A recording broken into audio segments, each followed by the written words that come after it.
Et salut à tous, ici Guillaume, j'ai l'immense plaisir de vous retrouver pour cette toute nouvelle vidéo où aujourd'hui on va parler de banque, néobanque, on va parler de sécurité quand on paye dans les boutiques, les commerces et sur internet, et pour faire très attention à sa carte bancaire pour ne pas subir la fraude. C'est parti après le générique.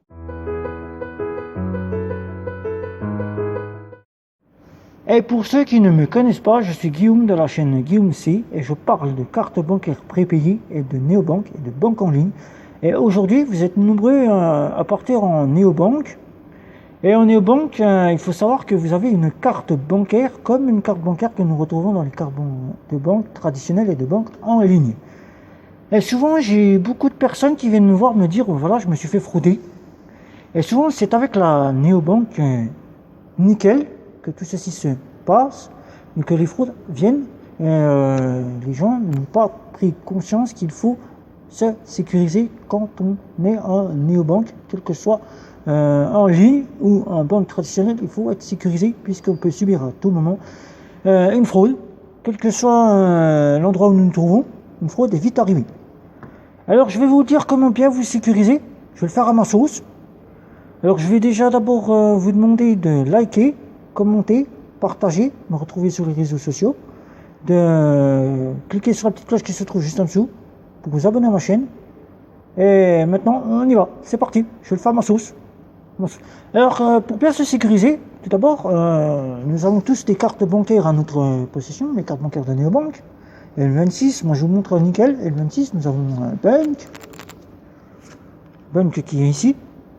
Nous avons donc des banques telles que les banques en ligne, la banque. Et souvent, on part comme ça, à l'air libre, sa carte bancaire en poche, sans savoir que, premièrement, la carte bancaire, il ne faut jamais la mettre comme ça dans son portefeuille. À l'air libre, comme ça, dans son portefeuille, puisque les gens, les personnes, vous avez tous ici, sur votre carte, ce qu'on appelle le sans contact. La première des choses, c'est les cartes avec le sans contact. Maintenant, nous sommes devenus de plus en plus avec les logos de cartes sans contact. Il n'y a que Bank ici que vous voyez qui est de la néobanque néerlandaise qui n'a pas de logo sans contact. Je vais essayer de vous montrer le salarié. Là, il n'y a pas de logo sans contact puisque c'est la Super Green. Et au début, j'ai bien cru que la carte ne disposait pas de sans contact. Elle dispose bien du sans contact, mais elle n'est pas affichée. C'est un trompe-l'œil. Tous ceux qui prendront cette carte me diront il n'y a pas de sans contact, je suis sécurisé. Faites attention, le sans contact est bien sur cette carte. Nickel, qui est aussi du sans contact ici. Et toutes vos cartes bancaires qui maintenant disposent du sans contact. Et il faut bien savoir que mettre sa carte dans le portefeuille, maintenant il existe des petits logiciels, des logiciels à partir d'un téléphone mobile, qu'on peut retrouver à partir du Play Store ou de l'Apple Store. Et il suffit simplement de s'approcher de la personne ou d'un simple boîtier qui dispose du fameux sans contact. Eh bien, son portefeuille, la personne se colle à vous, elle récupère votre numéro de carte bancaire et grâce aux fonctions du sans contact a pu avoir vos numéros de carte bancaire. Première chose à faire, c'est de pouvoir vous acheter une petite pochette comme celle-ci avec le petit logo barré du sans contact. Avec celle-ci, vous allez mettre votre carte bancaire et vos cartes bancaires auront une protection puisqu'il y a une millimètre d'épaisseur qui fait que la carte ne passera, le sans contact ne passe pas à travers. Donc déjà une première chose, celle-ci. Et si vous n'achetez pas des petites pochettes comme ça, vous ne souhaitez pas en acheter, il suffit simplement de vous rendre sur l'application de votre carte, l'application de votre banque, de néobanque, dans l'onglet carte. Et si vous disposez de petits onglets blocage du sans contact, de bloquer le sans contact. Le désactiver uniquement en cas de besoin. Deuxième petite chose, tout simplement, si vous partez pas à l'étranger, parce que souvent à l'étranger, les paiements sont là où nous nous trouvons plus embêtés par les fraudes, c'est d'aller sur votre application et l'onglet carte et de désactiver l'onglet paiement à l'étranger. Si vous ne disposez pas de ces petits onglets, vous avez donc un onglet blocage de carte. Blocage de carte, vous bloquez tout simplement votre carte qui sera donc bloquée automatiquement et entièrement.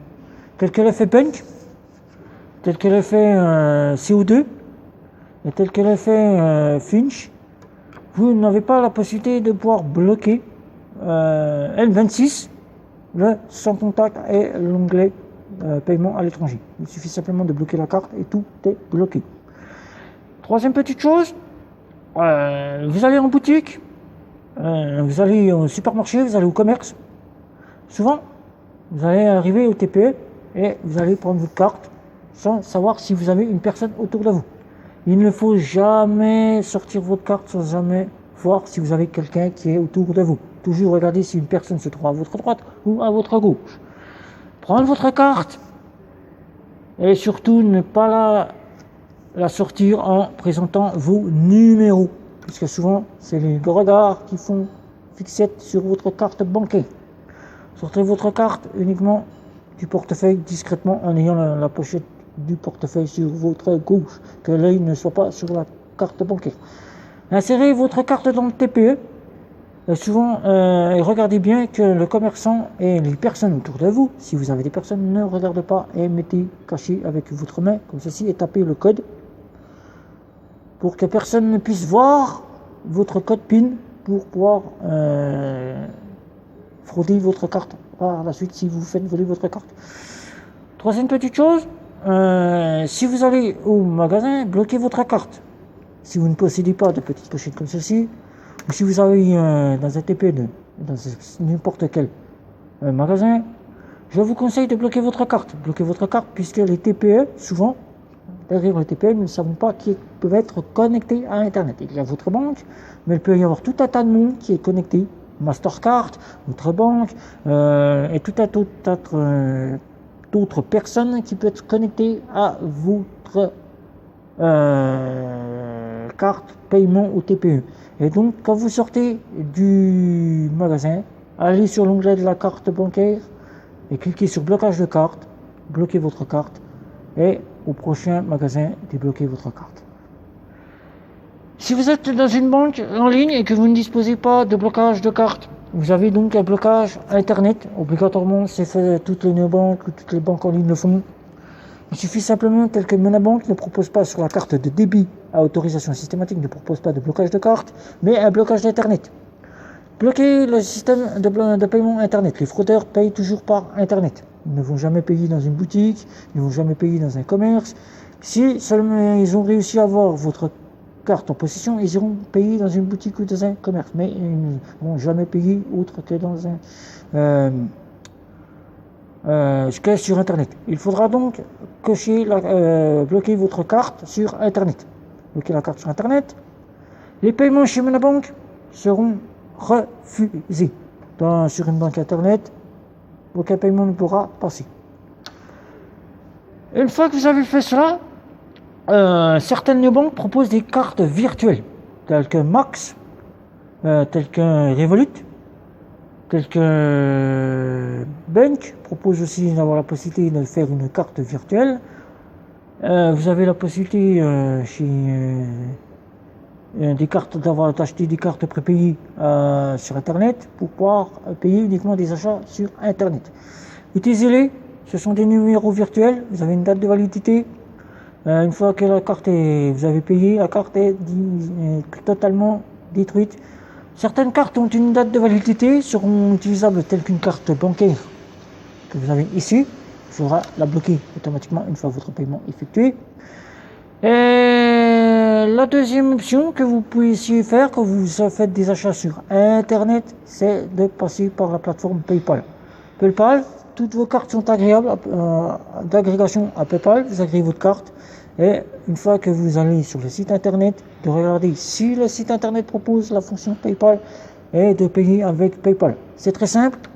Il suffira de mettre votre adresse email, votre mot de passe, votre adresse email, votre mot de passe et votre paiement sera fait automatiquement sur la carte qui aura été agréée et choisie pour être payée sur Internet avec PayPal.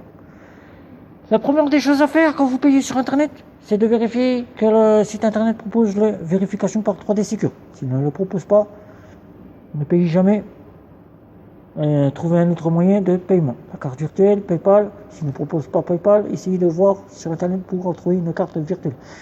Vérifiez toujours que votre site est en HTTPS. HTTPS, première sécurisation. Si le site n'est pas en HTTPS et qu'il est de confiance, vérifiez ce que je vous ai dit.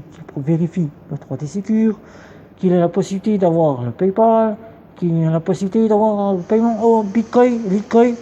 S'il répond à tout cela, vous pourrez donc payer les virements bancaires aussi, qui seront possibles de le faire avec le site internet, s'il est faisable de le faire. L'argent liquide, puisque certains proposent de payer en liquide, vous pourrez donc aller envoyer l'argent liquide par la poste, vous pourrez donc le faire, et donc vous pourrez donc payer sur internet. Alors voilà, je vous ai donné les principales sécurisations pour payer en boutique, en internet, au supermarché. Et donc, je vais vous demander, encore une fois, de commenter, liker, partager, me retrouver sur les réseaux sociaux, sur Instagram. Et sur ce, je vais vous demander de me dire ce que vous pensez de cette vidéo. Ça est un peu courte, je sais. C'est le principal que tout le monde n'essaye pas se servir pour payer en toute sécurité sur Internet. Je les répète, première chose, acheter une petite pochette avec le logo sans contact, puisque souvent, il y a des petits malins qui viennent avec un boîtier sans contact, qui s'approche de vous et qui scanne, qui réussissent à avoir vos numéros de carte bancaire. À l'étranger, une option que je ne vous ai pas annoncée, c'est si la néobanque ou la banque en ligne le propose de désactiver la banque magnétique. Souvent à l'étranger, on paye avec la banque magnétique, tel qu'en Amérique. En Amérique, on paye avec la banque magnétique. Donc, votre carte est embarquée, elle est passée au lecteur par la banque magnétique et souvent les gens scannent cette bande magnétique et peuvent cloner votre carte bancaire. Si vous avez la possibilité de le demander à votre banque devra désactiver votre banque magnétique. Si la néobanque le propose, tel que le fait Revolut, cliquez sur désactiver la bande magnétique et vous serez sécurisé pour partir à l'étranger. Bloquez votre carte quand vous sortez du TPE, parce que bien souvent nous ne savons pas qui est derrière le TPE. Bloquez-le, même si vous avez une pochette sans contact. Bloquez votre carte, débloquez-la au prochain paiement. Arrivez à la prochaine boutique, débloquez-la. Bloquez votre sans contact si vous n'utilisez pas cette pochette. Bloquez les paiements à l'étranger. Si vous ne partez pas à l'étranger, débloquez-les quand vous en aurez besoin pour payer à l'étranger. Si vous êtes sur Internet, vérifiez que le site est en HTTPS, première sécurisation. Deuxième chose, vérifiez l'adresse du site Internet, que vous soyez bien à la bonne adresse, puisqu'il peut y avoir un clone qui ne soit pas à l'adresse. Vérifiez qu'il propose la sécurisation par le 3D Secure, puisque maintenant, toutes les néobanques ont la possibilité, toutes les banques traditionnelles ont mis en place, toutes les banques en ligne ont mis en place le 3D Secure. Vérifiez que le site propose la fonction PayPal. S'il ne propose pas ces fonctions-là, essayez de voir pour trouver une solution telle que les cartes virtuelles. Si votre néobanque ou votre banque en ligne vous propose une solution d'Internet, de vous y abonner ou de prendre cette carte virtuelle qui peut être gratuite. De voir s'il y a la possibilité de payer pour Bitcoin, en Litecoin, en crypto-monnaie, de faire des virements bancaires qui seront beaucoup plus sécurisés, de payer en argent liquide, envoyer un mandat, c'est-à-dire mandat, et vous pourrez donc être sécurisé. Alors voilà, je vais encore vous demander encore une fois de commenter, liker, partager, de me retrouver sur les réseaux sociaux, de me dire ce que vous pensez de cette vidéo, de me retrouver encore une fois sur les réseaux sociaux, Instagram. Et sur ce, n'oubliez pas de cocher sur la petite cloche pour vous abonner à ma chaîne. Et sur ce, ciao ciao.